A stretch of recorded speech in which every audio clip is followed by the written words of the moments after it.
Fundur settur í bæjarstjórn Akureyrar 7. mars 2018. Þetta fundur númer 3430 og 4. fundur ársins.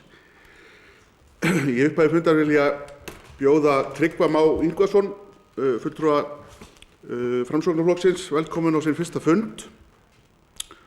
Og ég vil jafnframt fá að leita afbrigða frá útsendi dagskrá varðandi breytingar í nefndum 2014 til 2018. Þess að geta samþykkt það eins og skefimerki. Það var það fyrsti dagskrárliður, bæjarstjórn Akureyrar, breytingar í nefndum 2014 til 2018. Lögðu fram tillaga L-listan sem breytingar á skipan varafulltrúa í fræðsluráði. Silja Dögg Baldursdóttir tekur sæti varafulltrúa í fræðsluráði í stað Ingimars Ragnarssonar. Orðið laust.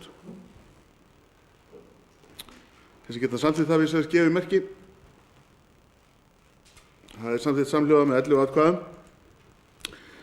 Þá er það annar dagskrárliður, fjárhagsáætlun Akureyrarbæjar 2018, viðauki 1. Guðmundur Baldvin Guðmundsson, bæjarfulltrúi, tekur til máls.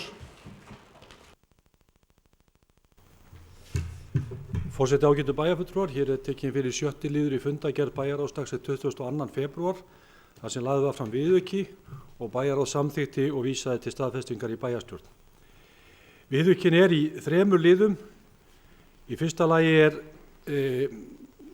vegna aukinna þjónustu, í heimaþjónustu upp á 11 milljónir króna. Í öðru lagi vegna samnings við Menningarfélag Akureyrar, hækkun á samningsfjárhæð 10 milljónir króna.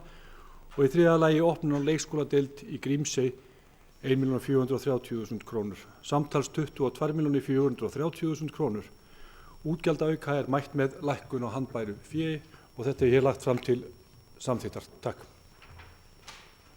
Bæjarfulltrúi Guðmundur Baldvin lokið máli sínu, orðið er laust. Þannig að enginn hefur hvað sem ljós að göngu til atkvæðagreiðslu, þess að geta samþykkt þess að skefimerki. Það er samþykkt samhljóða með 11 atkvæðum.